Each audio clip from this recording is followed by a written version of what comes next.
Good morning, everyone. If you follow along with the channel, you may have noticed that I haven't posted any new videos for quite a while. In May of this year, my dad passed away. He was my greatest garden inspiration, an intelligent and curious soul who taught me a deep love and appreciation of the natural world, amongst many other important life lessons.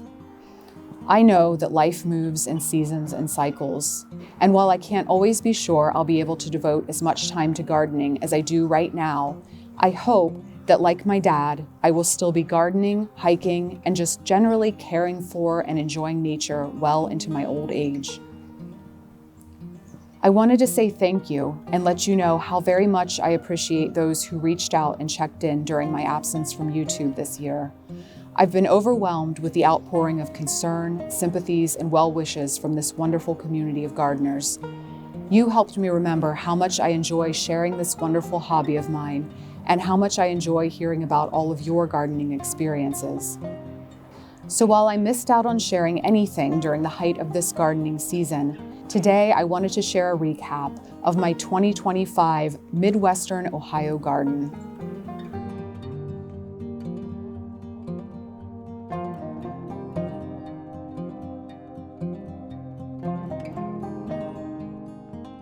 January and February brought a little more snow than we've seen in a few years. Still not enough for my taste, but I'll take what I can get. Through the cold winter months, I continued to work on perfecting my indoor cucumber growing methods, focusing this year on which varieties get me the most bang for my buck. I want a semi-compact plant stature that still yields a lot of fruit.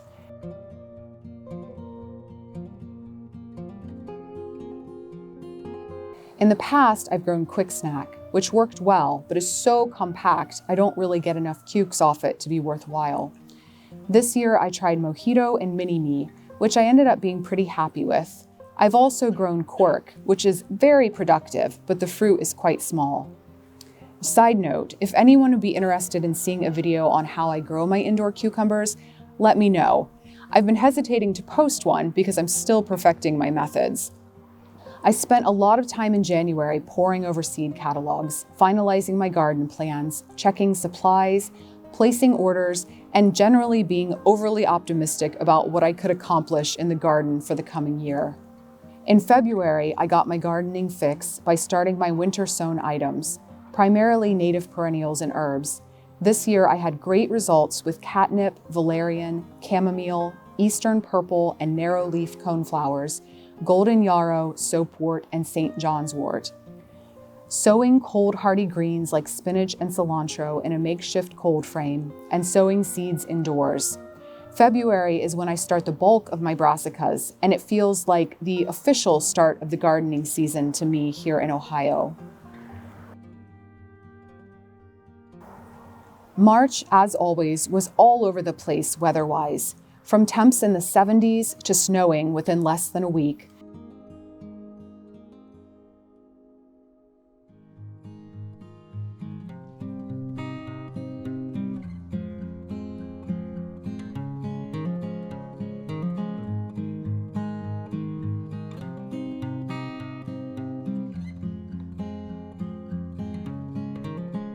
But I still found plenty of opportunities to work on prepping beds, repairing a raised bed frame that was rotten, planting potatoes and onions, direct sowing some of my more cold hardy crops, and hardening off seedlings.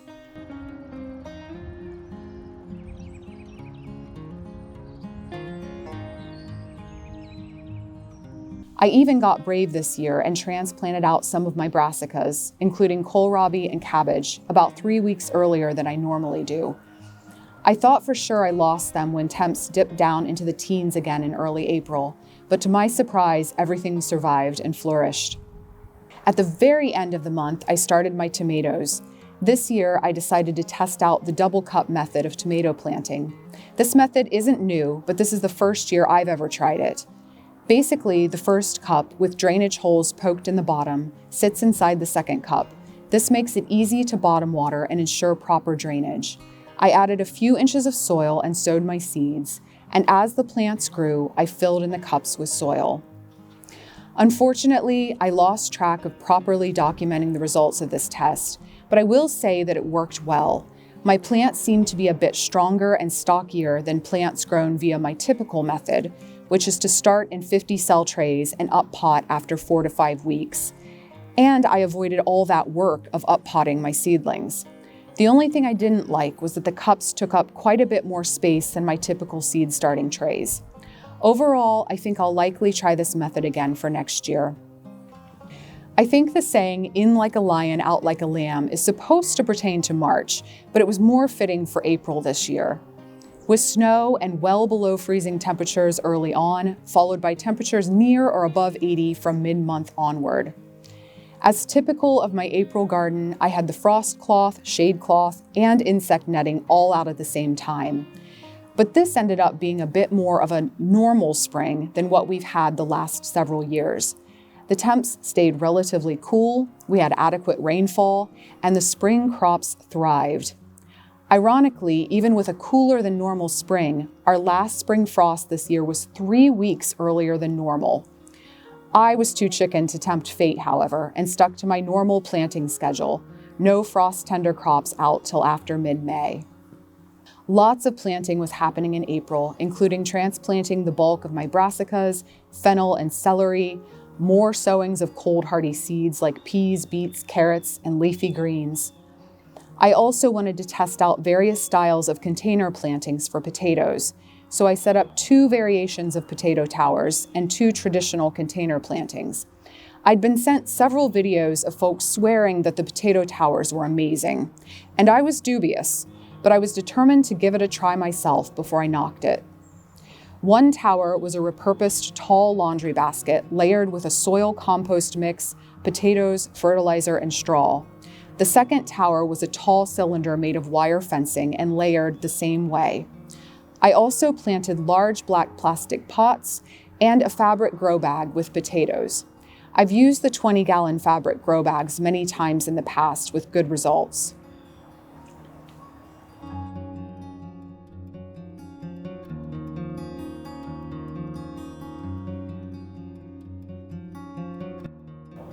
This May was surprisingly cool, with some days in the 50s still in the latter half of the month, and a lot of days hovering in the 60s with plenty of rainfall.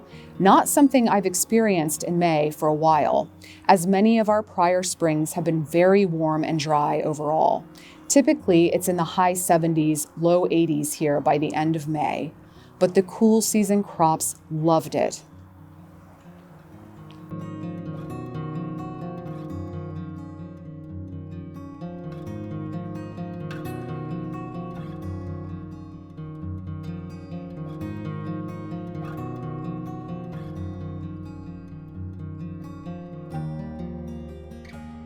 June came in pleasant and warm, but finished hot and dry, with temps in the 90s, well above average in the latter part of the month. Dad's passing in mid-May honestly just kind of took all of the wind out of my sails. As you might imagine, I was late to plant just about every warm season crop in my garden this year. Things that would have normally been planted in mid to late May, tomatoes, peppers, melons, beans, cucumbers, didn't go in the ground till sometime in June this year. I was spending a lot of time in the garden, but it was just sitting in silence and observing the goings-on around me and less time working. Dad spent a huge amount of his time outdoors, and while he worked very hard, he also spent a lot of time just observing. He was probably more in tune with nature cycles than anyone I know. This felt like a wonderful way to connect to him.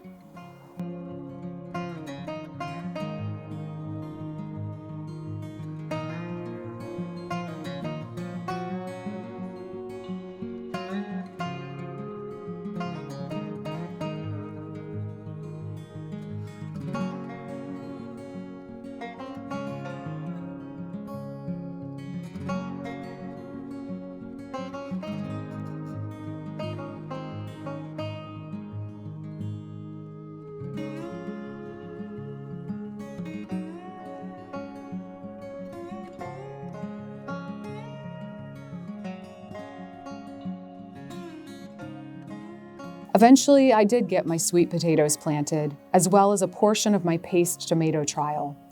I had planned an ambitious trial of multiple plantings of over a dozen varieties of paste tomatoes, in addition to all of my other tomato types, but had to scale back to one plant each of 9 varieties. I also planted a selection of cucumbers which claimed to be either resistant to bacterial wilt or unappealing to cucumber beetles, as this is the biggest problem I have with growing cucumbers here in Ohio. Otherwise, they pretty much grow like weeds. Now, I'll share a bit about those 2 experiments in the next video, but this wraps up the first half of 2025 here in my Midwestern Ohio garden.